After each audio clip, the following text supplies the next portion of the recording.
listening to the Wrestle Havoc podcast on YouTube, where we discuss everything in and outside of the squared circle. We talk all that goes on in the realm of WWE and AEW every week. And now, here's your host, the one that will give you a reality check on pro wrestling, Flamin' Ricky DeReyes. This is the Wrestle Havoc Podcast.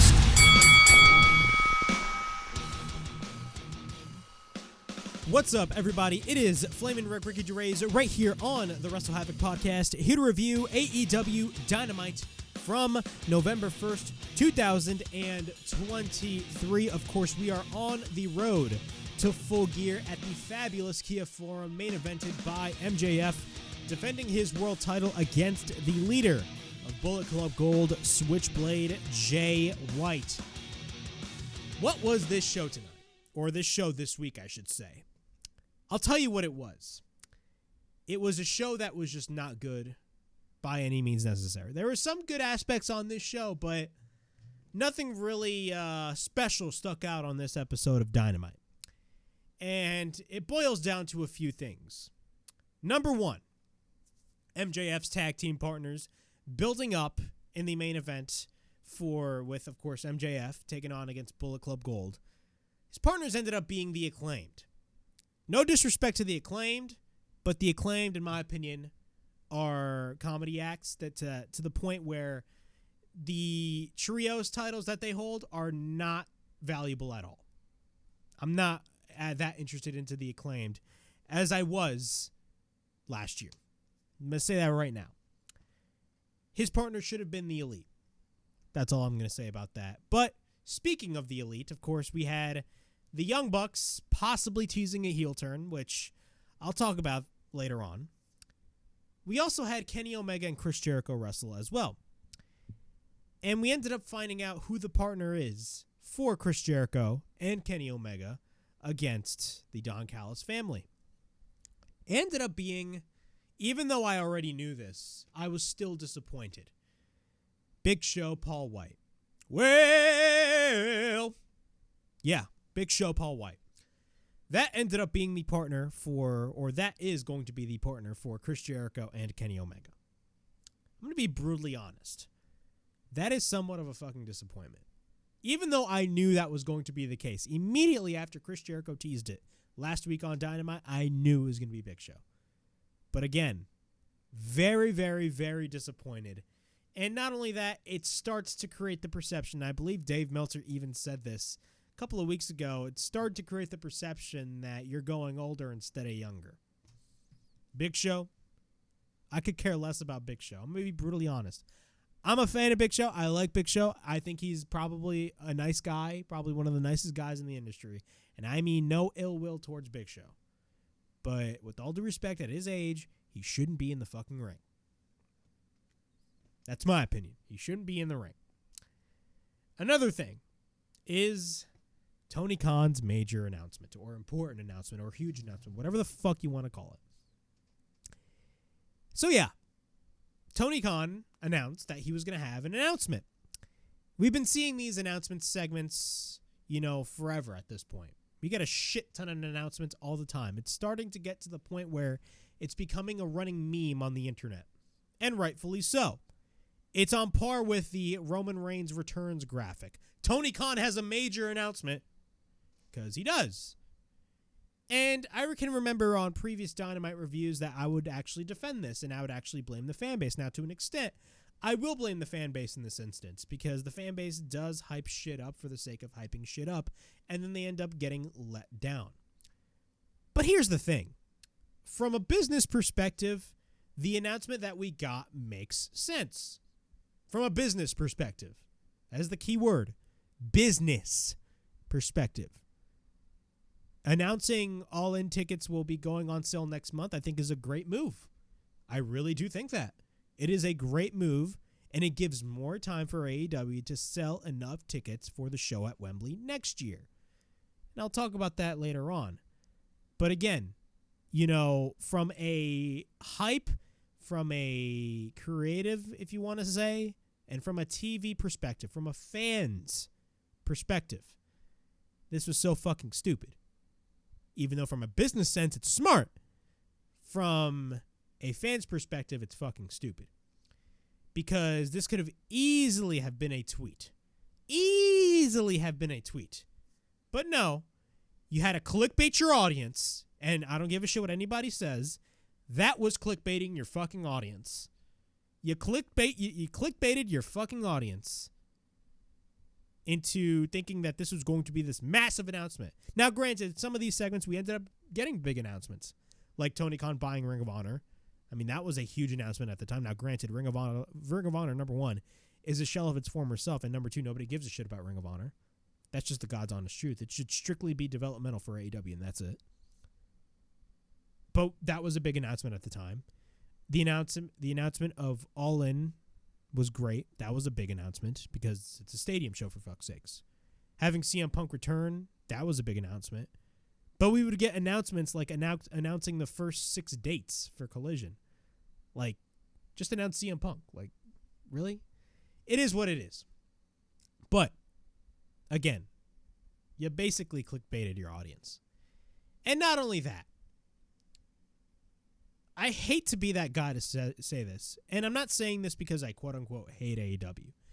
There's been a lot of discourse on the internet as of the past 24 hours about the current state of AEW, and I'll be the one to say they are not hot anymore. I've been saying that for the past couple of months. WWE took that momentum away from AEW last year ever since Triple H returned to the company, and he was anointed as the head of creative for the company.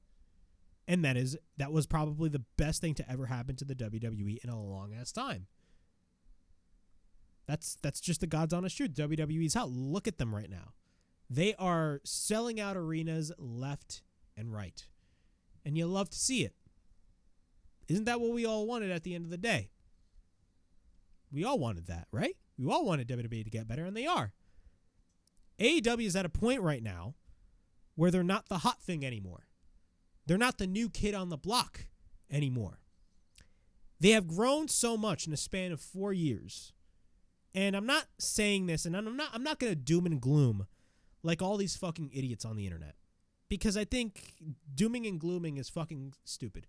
If you're hearing people say AEW won't be around by 2027, those are the same people that shitted on the company and said the same thing when the company was hot. So keep that in mind. And also, if you really think about it, those people just want the company to fail. Just because AEW is not hot anymore, it gives more of a fuel for them to shit on the company. Me, I am a God's honest fan, and I see shit when I see it.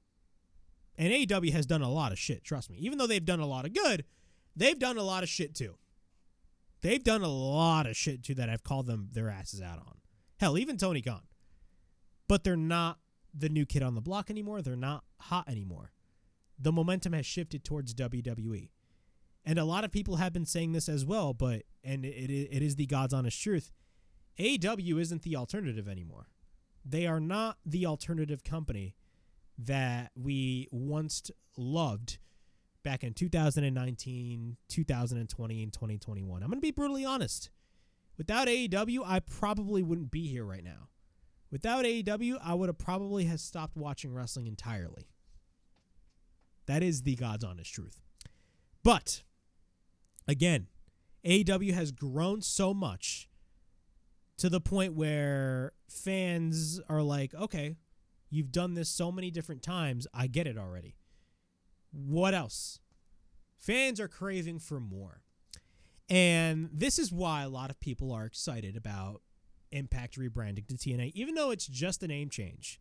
Scott D'Amore is saying a lot of things about TNA, and he's hyping TNA up a lot. A lot. And I'm going to be the guy that says this.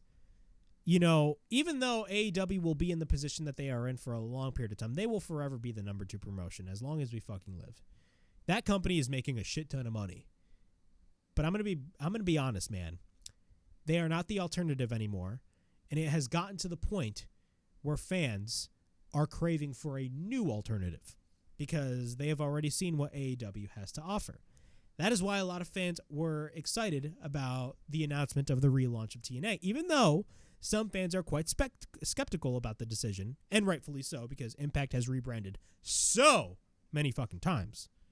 A lot of people are excited about TNA because here is a chance, they have a legitimate chance to be that legitimate number 3 promotion, that legitimate alternative to what both WWE and AEW is bringing. AEW at the time was just the alternative to WWE.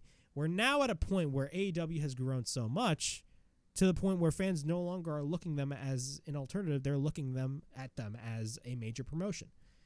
And fans want that new alternative, and a lot of people want TNA to succeed. You know, Bully Ray said this one thing, you know, and it stuck in my mind for you know, I don't want to say many years, because he said this like recently, like I believe it was like 2 years ago or last year. ECW fans became Ring of Honor fans / TNA fans, whatever you want to call it. Those Ring of Honor / TNA fans became NXT fans during the Black and Gold era. And when AEW started, those NXT fans became AEW fans. That's what Bully Ray said a couple of years ago. Now I'm going to say this. What if those AEW fans right now end up becoming TNA fans? Now, granted, they're gonna remain having the viewership that they do, that big viewership that they always have on TBS and TNT. They are always going to have that viewership. But I'm talking about from a hardcore wrestling fan's perspective, what is going to be the next hot thing? Yes, we know WWE is hot and they will continue to be hot, but when it comes to their realm and their liking of professional wrestling, what is the next hot thing? What is the next underground thing that we just want to love? Well, that was AEW. Could that be TNA next year? That's why a lot of fans are hyped up about TNA. And this is coming off of a time when AEW, from a hypocritical standpoint, signed Ric Flair to a multi-year deal. Now, if they decide to put Ric Flair in the ring, that is the most stupidest shit I could ever see a company do. But them signing Ric Flair after the tweets that Tony Khan put out about Vince McMahon kind of sounds hypocritical. This is the same guy that tweeted out that he'd ban Hulk Hogan during the pandemic. Now there are rumors that they're possibly going to be bringing in Hulk Hogan. Go fucking figure. Go fucking figure. I don't know, man. But I just want to talk about that because, look, I'm not going to doom and gloom like all of these fans, but there is a problem with the product. AEW at this point, if you want to know exactly what the problems are, just watch the show. But this is my standpoint on it. Back during the heyday, you should say, of AEW, 2019, 2020, 2021, those are the prime years in my opinion. Now, especially 2021, that was when AEW was at the fucking top. Like, you'd be excited every fucking week. Every Wednesday night, I'd be fucking like, yo, I'm excited for Dynamite. This shit's going to be awesome. Because Raw and SmackDown were dog shit shows. Just dog shit shows. You can see by my old reviews. I would shit all over Raw all the time. I even called Raw at one point the worst show on television. Because it really was. It was such a bad show. I'm not saying Dynamite now is a bad show, by the way. I still think Dynamite, even though the quality has dipped, I still think Dynamite is a good show. And I do think they're taking the right steps forward in telling stories right now. But 2021 was a fucking different time, in my opinion. Just fucking different. And if you really want to know how low the quality, or I should say how low the quality has dipped in AEW, I'll give you this example.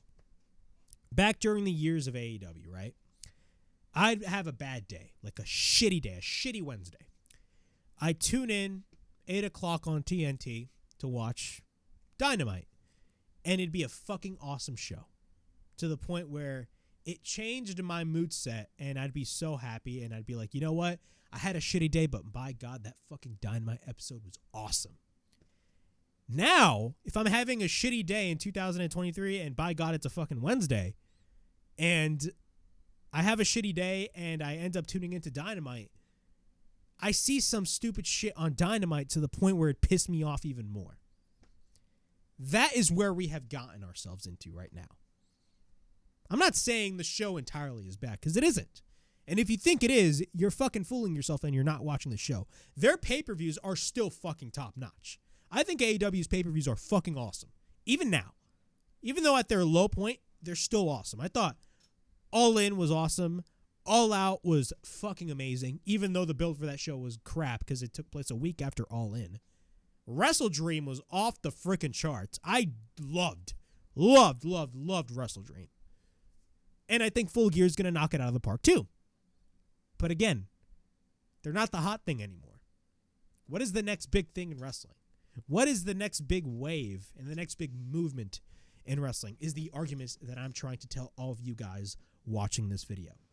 And that is my stance on the current state of AEW. These people are not going anywhere. If you think they're going to go out of business, which I think is such a stupid term, out of business. If there is one term that wrestling fans are obsessed with, it's the term out of business. Because again, they are stuck in the past. They are stuck and they think it's 1998, 1999, 2000, and 2001. But it isn't. It's 2023. We're heading into 2024. We're about to be in the middle of the 2020s, in the center of the decade, come 2025, which is fucking crazy. But again, you know, wrestling fans are fucking crazy. Now, I do believe the discourse is reasonable. I do believe they should get shit on for some of the decisions that they make. But in no way, shape, or form they're going to go away. They're not going to go out of business. That is the dumbest shit I've ever heard in my life. If you listen to those fans, keep in mind, again, those are the same fans that have been shitting on the product since day one, even when they were at their most popular. Just saying. But we're not going to shy away from the stupid shit that they do because they clearly do stupid shit and there clearly are problems with the company. That is all the stuff that I'm going to be saying. That is my little mini rant, if you want to say, about AEW and the current state of AEW. Now we're going to get into this Dynamite show. We're 17 minutes into this video. And I'm going to start off with MJF. Dynamite has been starting off these past couple of weeks with an MJF, not MJF, but backstage interviews, primarily with MJF. MJF talks about he has a list of everyone on the roster that are all assholes, and those are potentially some partners that he could team up with that, of course, he's going to be he's going to team up with to face off against Bullet Club Gold. But, of course, he has his bro Chacho, Adam Cole Bebe, on a video chat. Says that he is hanging in there, and he is proud of him being the AEW World Champion.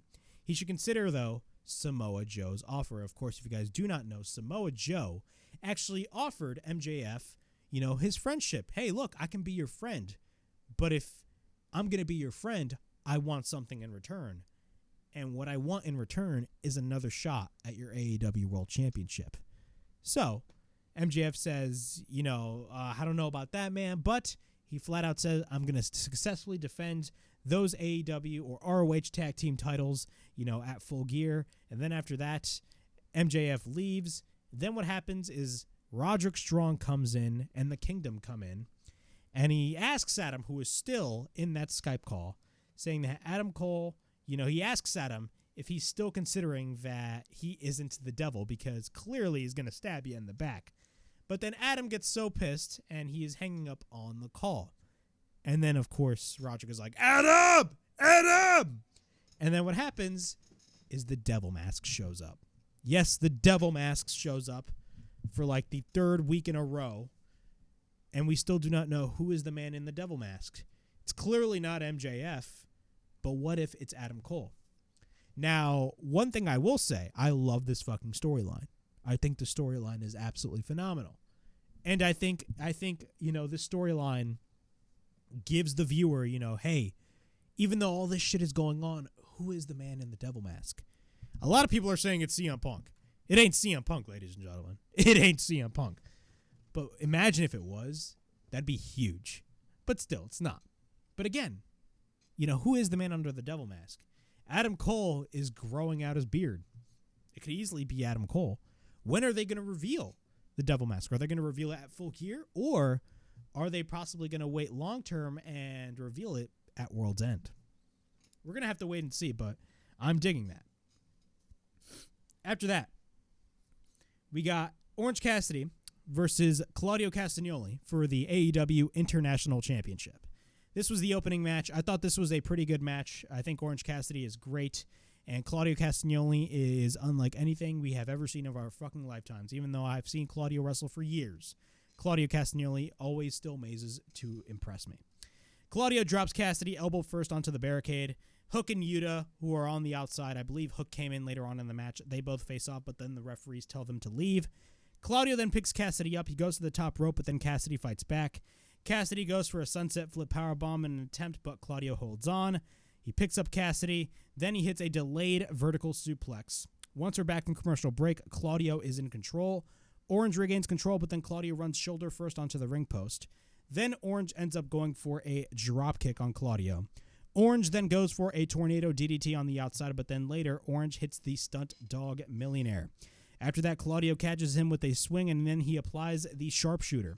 After that, Claudio transitions into the crossface, but then Orange ends up going for the roll-up. We then get a near fall. We then get the uppercut by Claudio, but then we get a near fall.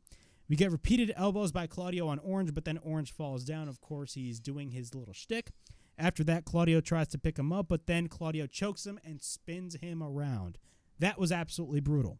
After that, he rolls him up. Actually, no. While he was spinning him around and he had him in a choke, Orange put his hands in his pockets, and then he rolls him up. We get a near fall. Orange goes for the orange punch. We get the beach break, but then Claudio rolls to the outside in a smart maneuver by Claudio Castagnoli. We get repeated kicks and stomps by Orange Cassidy. After that, we get a running kick by Orange. Then Orange punch was countered by Claudio, but then Orange counters back. He spins him around. He hits the tornado DDT. After that, we get a cover and a near fall. We get a Hurricane Rana counter by Orange and into a roll-up, but then Orange ends up winning the match and retains the belt. Pretty good match to open up Dynamite, and it was pretty obvious that he was going to be retaining that title. After that, Jon Moxley. Yes, Jon Moxley comes out and just beats the living shit out of Orange Cassidy. Just beats the living hell out of him.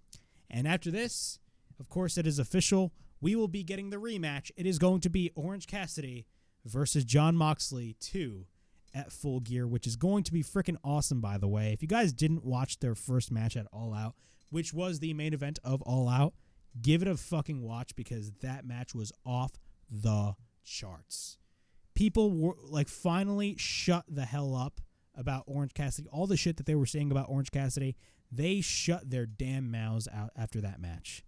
And I think they're going to tear the house down. And I think it's pretty obvious that Jon Moxley is going to regain the International Championship. Because if you think about it, Jon Moxley was never supposed to lose that title to begin with, but his injury kind of fucked everything up, and then Phoenix had the belt, which then he dropped it to Orange Cassidy, and now we're back to square one with Orange Cassidy as the International Champion, so now we all know they're going to drop it back to Moxley at this point. Moving on, MJF is backstage, and he wants to go into Kenny Omega's locker room. He knocks the door. What happens? Chris Jericho shows up instead. Jericho looks at him, and he gives that smug look on his face. And what happens? He closes the door because, of course, he despises MJF after all the shit that MJF put him through 2 years ago. Remember the labors of Jericho? That shit was fucking awesome. Talk about the best days of Dynamite, man.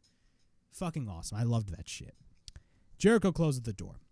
Wardlow then, out of nowhere, of course he's gunning for MJF, chokes the shit out of him out of nowhere, and he says he took everything from him, and now he will take everything from you, MJF, and I will take everything from you when you least expect it. MJF, or I should say Wardlow, lets him go. He leaves. MJF is pissed off, and then when he's walking, he runs into the Acclaimed. They want to be his tag team partner, but what happens? He walks past them. And then, of course, Anthony Bowens is like, "Damn it, Max!" Which has become a running joke on the show, which honestly is not funny to me at all. We get a Jon Moxley promo. Talks about how it was his match, and he talks about how he showed him respect and let him walk on his own power in Chicago. But he didn't have to do that. He talks about how he ran him off, likely like they always do, because he is sick of everybody. And he talks about how this isn't about him. He's the wrong guy at the wrong place at the wrong time. And at Full Gear, he will beat him within an inch of his life because he can. Firing promo by Mr. John Moxley. After that, we got the Young Bucks and Hangman Page taking on the Gates of Agony for the ROH 6-man tag team titles. It's basically their trios titles. I'm not going to go through this match a lot. First off, I don't know if I talked about this, but the ROH 6-man tag team titles, like, those titles are completely fucking irrelevant. Why are they at the hands of the Young Bucks? Why are they at the hands of Hangman Page and the Young Bucks? Makes no freaking sense at the end of the day. Not only that, you know, when it comes to the Young Bucks, I like the Young Bucks, and I think they're a phenomenal tag team even now, but I feel like, I don't want to say they lost focus, but, and I think other people have stated this too, like, they look a little bit unmotivated. Have you noticed that? Like, and if you really think about it, they're not really at the level in which they should be. They really should be at the top of the tag team division, but they're really, in my opinion, they're kind of like just there. And it sucks to see them in that position, but they're just there, and they're not really an important figure of the show, as many people make them out to be. I feel like they should be an integral part of the show, an integral part of the show, but they're really not. You know, some people say, oh, they always put themselves over. That is not true at all. That is not true at all, but still, like, they're not a focal part of the show, and it sucks to see that. They seem unmotivated. They don't really, they're just there, in my opinion. You know, it's great that they got these new contracts and they're staying, but, like, they're just there, and I hate seeing them in that position. Hangman goes straight for the attack, but of course, you know, Hangman is pissed off about what Swerve Strickland did last week. We got a double drop kick by the Bucks. Khan gets taken to the apron. He hits a lariat. We got a triple crossbody by Hangman Page and the Young Bucks. The baby faces are in control, and they triple team on Bishop Khan. We got a senton by Nick Jackson. Once we're back from commercial break, Hangman goes for the tag. They fight off the Gates of Agony, but then they go for the discus elbow by Hangman. We then get a lariat by Hangman. Hangman at this point is on fire in the match. He powerbombs Khan, I should say. Swerve then out of nowhere comes out with the microphone saying, "Whose house?" And then the crowd goes, "Swerve's house," repeatedly. Talks about how last week I was at your house. And then Hangman ends up tagging Nick, and he runs up the stage, but Nick is surrounded by Cage and Toa Leona, or not Cage, Toa Leona and Khan. And what happens is we get a super kick by Nick, super kick by Khan. Then he gets hit with a lariat by Cage, but then Cage goes for the super kick. After that, Matt gets planted down, but then they take out Nick Jackson. We then get a powerbomb by Cage, followed by a knee strike. And then the Gates of Agony plant Nick down once again. We get a cover, and the Mogul Embassy regain the ROH 6-man tag team championships. After that, backstage, Hangman and Swerve are brawling backstage. And Matt Jackson is pissed off, pulling a Chris Jericho, grabbing a chair, hitting it on the timekeeper's table, and hitting it on the steel post. This temper tantrum by Matt Jackson, I know a lot of people didn't like it. And I could see why. It didn't really seem that, you know, realistic in my opinion. It was just kind of there. But I think especially what we have seen later on the show with the Bucks, you know, verbally saying shit to Chris Jericho backstage, I do think this is going to be some sort of new direction for the Young Bucks, and it's possibly a teaser that they're going to be going heel. And if they go heel, I'm down for that. Because, again, what is there for the Young Bucks to do as babyfaces? I feel like they're better as heels than they are as babyfaces. That's just my honest opinion. And it gives a new sense of life to the Young Bucks because I feel like they've kind of lost that shine onto them that they've had for all these years. And I think now, you know, if they're going to turn heel, I think it is the best decision for them. So hopefully they go in a step into the right direction. But the Gates of Agony and, you know, the Mogul Embassy, they are your new ROH 6-man tag team champions. They won titles that nobody gives a single shit about. If anything, you know, people not giving a shit about them is an understatement. I could even make the argument that the ROH 6-man tag titles have more of a focus now than the actual trios titles, the AEW trios titles, and that is fucking embarrassing, man. Again, who gives a shit about these Ring of Honor belts? Who really does. Nobody cares. Just nobody. It's my opinion. MJF is in Samoa Joe's door. He just stares at it, and then he leaves. And then he ends up seeing Darby Allin's name on a door, which is Darby Allin's locker room. And instead of knocking the door to get a favor or ask a favor from Darby Allin, instead he grabs the piece of paper that says Darby Allin's name, and he writes over it, "Emo Bitch," which was hilarious. And then he ends up seeing the Acclaimed, and then he fucking dips. After that, we get an Adam Copeland segment. The crowd is going absolutely ballistic for Edge. Talks about how last week Sting got in his face.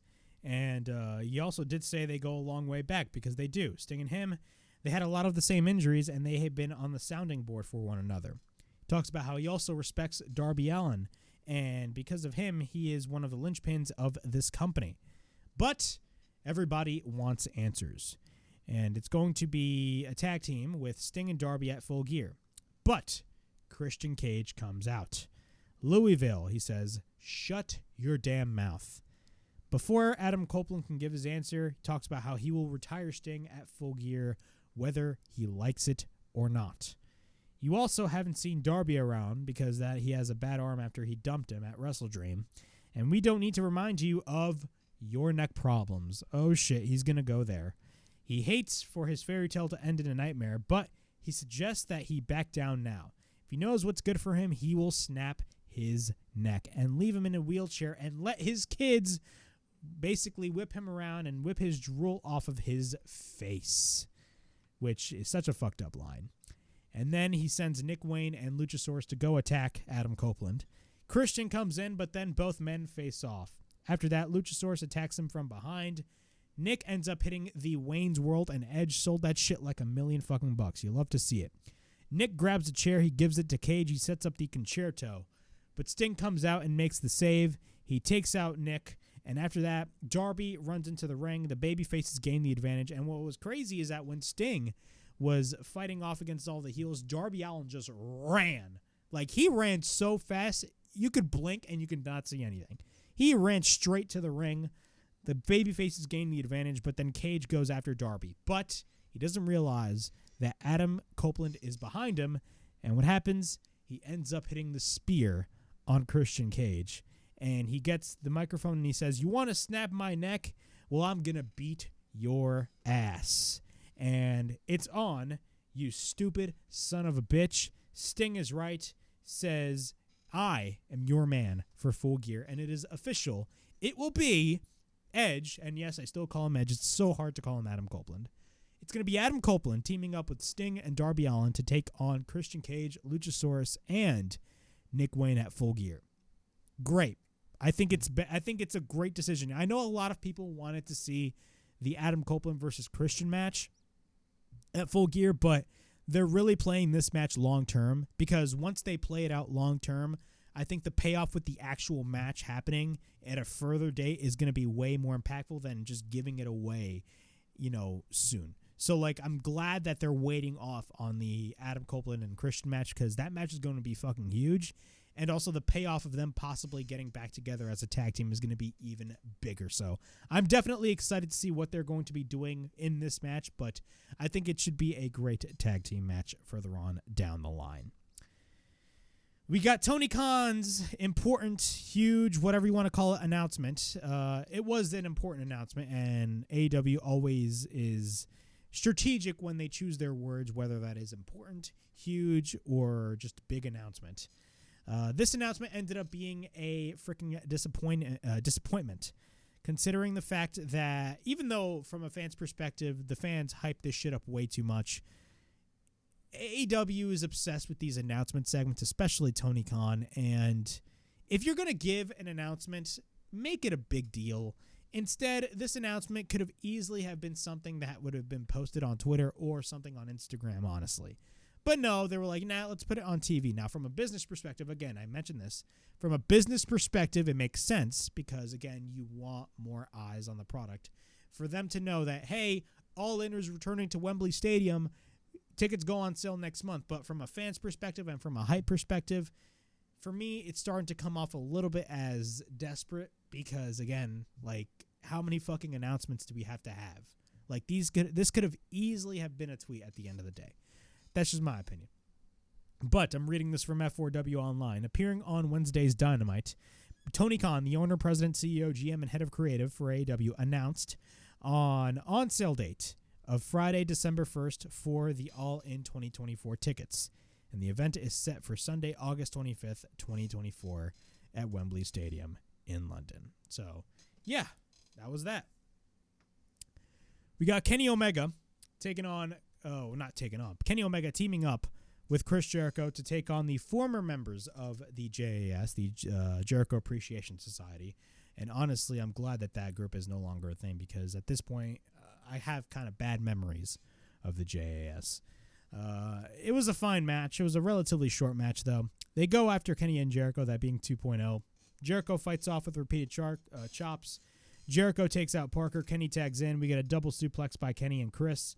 Once we're back from commercial break, Kenny fights off Daddy Magic. Later on in the match, a lion salt by Jericho is countered. Menard hits him with the bat, but then we get a roll-up end to near fall. We get the Judas effect later on Parker, but then we get a cover and they win the match. After that, Don Callis gets the microphone, and he says he has something to say. He gives them the credit. Takeshita destroyed Kenny, and Hobbs destroyed Jericho, and they're now like cockroaches because they keep coming back. But they need to take it up a notch. It doesn't get finished in a ring. It gets finished on the street, because they got the guys to face the greatest family in pro wrestling in a street fight in 2 weeks on Dynamite. And Don Callis is like, step up, dummies. Kenny accepts the street fight, and he says Kota Ibushi will be their partner. But they are still short of partners. And they found out who their partner was, and it ended up being Big Show, Paul White. You see, I knew it was going to be Big Show after that tease by Jericho. But, again, Big Show? Really? Big Show? Big Show? Big Show? When was the last time he was in a ring? The last match I remember him being in was a shitty match at All Out 2021 against QT Marshall. That was the pure definition of a bathroom break match. Big Show? And I mean this with the utmost respect, because I think Paul White is one of the nicest guys in the industry. Why? We don't need Big Show to wrestle again. I don't want to see a reunion of Jericho. The only thing good about Jericho was their theme song. That was it. That was it. I don't know why we're seeing Big Show. Why are we seeing Big Show? Seriously. Shit makes no goddamn sense, in my opinion. I don't know. I'm speechless, but Big Show, do better, please. I don't want to see Big Show in the ring again. Kenny Omega and Chris Jericho in a backstage interview. Meanwhile, the Bucks are in the background. They are pissed off.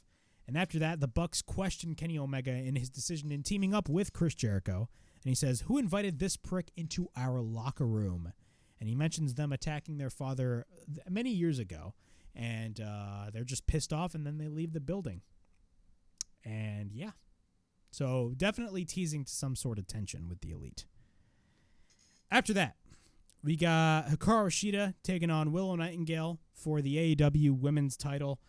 This match was all right. I like Shida. I like Willow Nightingale, especially Willow Nightingale. I think she's a phenomenal wrestler.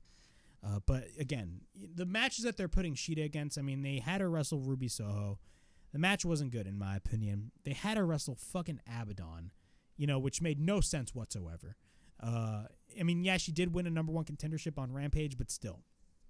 But Abaddon, she hasn't been on TV in fucking months. And Willow Nightingale, who lost that number one contenders match on Rampage, and she's granted a women's title shot. Like, that makes no sense at all. It just doesn't. But we had this match. It was all right. We got a running knee onto the back of Willow, followed by a crossbody on the outside. Shida goes for a suplex. We get a cover and another near fall. We get a running boot into the corner by Shida, but then we get the running into Gary by Willow. We get a running hip attack by Willow, but then we get a boot by Willow, followed by a spine buster. Later on, both women exchange strikes. Later on in the match, Shida reverses the Dr. Bomb attempt. Willow then goes for the lariat, and then we get a bunch of roll-up reversals. Then we get a knee strike by Shida, but then we get a cover into near fall. Shida ends up going for the katana, and she wins the match and retains the title. After that, Tony Storm comes out. Tony comes out, and what happens is Shida comes in out of nowhere and hits the knee strike on Tony Storm. But then the lights go out once again. Julia Hart appears behind Willow Nightingale, but then Sky Blue comes in for the save. Of course, Willow Nightingale and Sky Blue have been having a little bit of tension throughout the past couple of weeks. And what happens is she turns towards Willow Nightingale, and Willow herself thinks that she is going to get attacked by Sky Blue after all the bullshit that they were going through. But instead, she turns back around and she spits blue mist on Julia Hart, in which we finally see Julia Hart's weakness. I thought this was all right. It was good. Tony Storm is clearly, with the way that they are promoting Tony Storm at the pay-per-view, she's going to face Hikaru Shida at the pay-per-view, and clearly Tony Storm is going to beat Hikaru Shida for the women's title.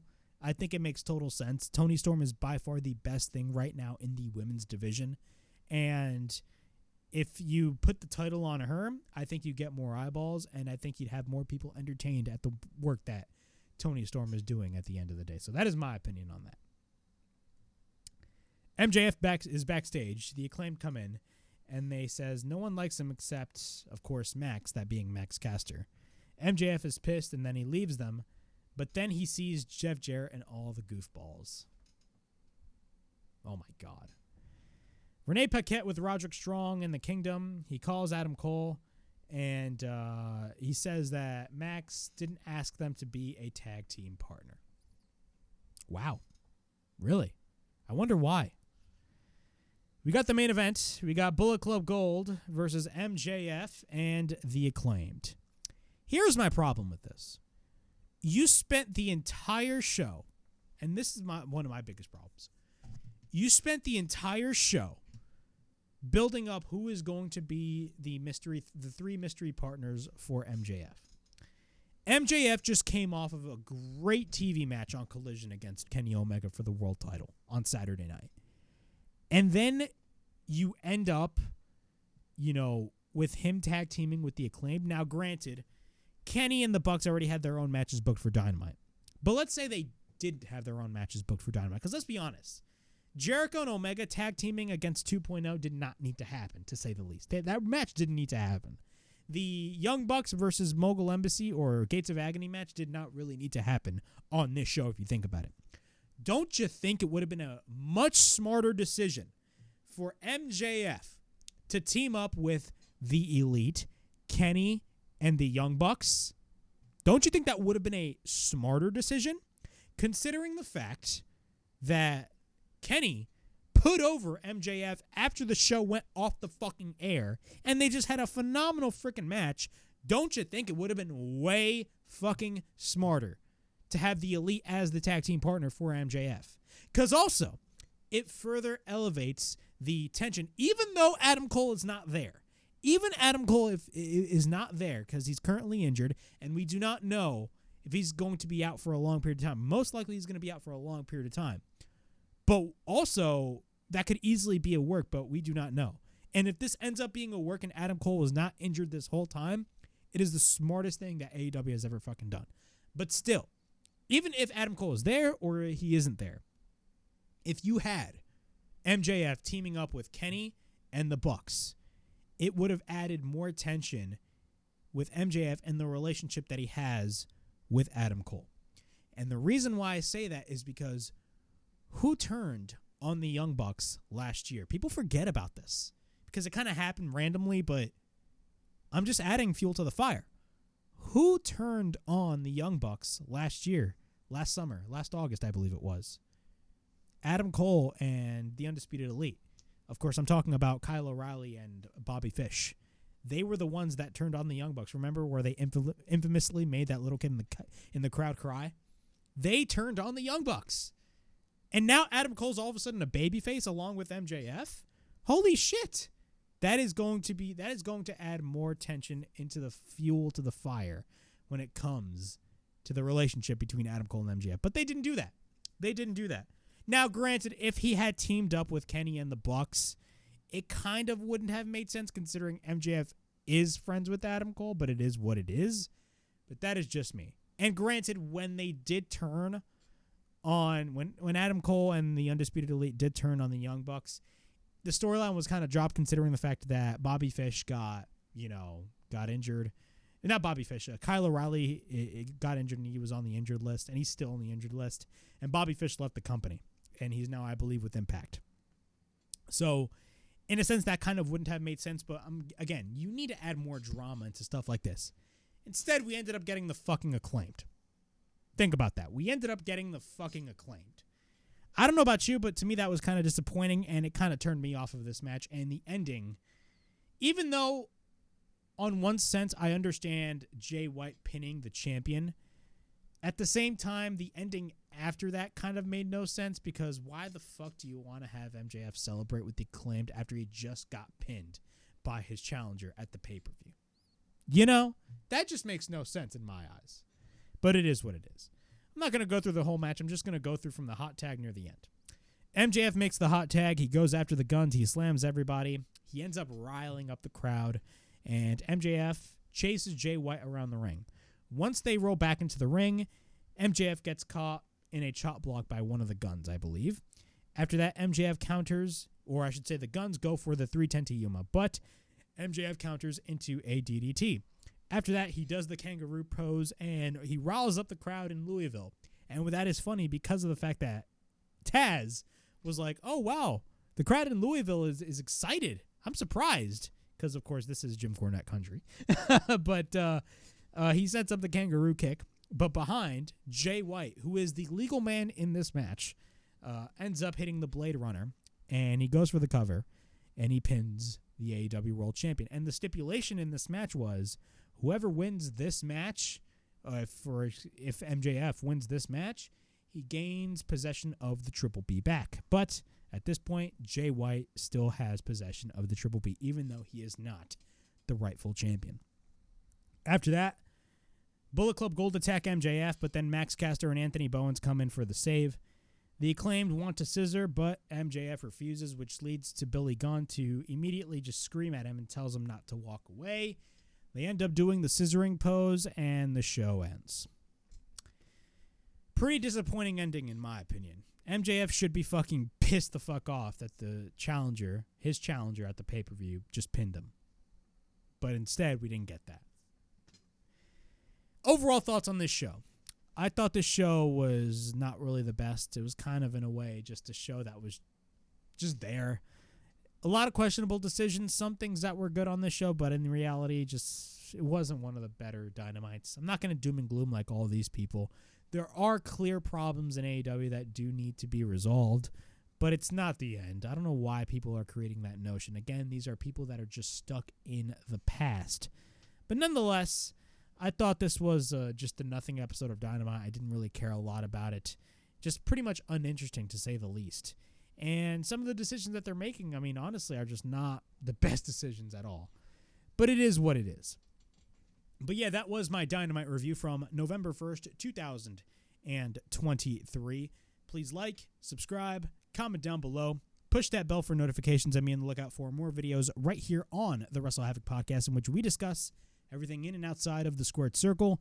Make sure to like and subscribe for more content, and as the friggin' referee would say, ring, ring, ring that damn bell for more notifications. And as always, it is Flamin' Ricky DeRays, signing out. I'll see you guys later. Peace.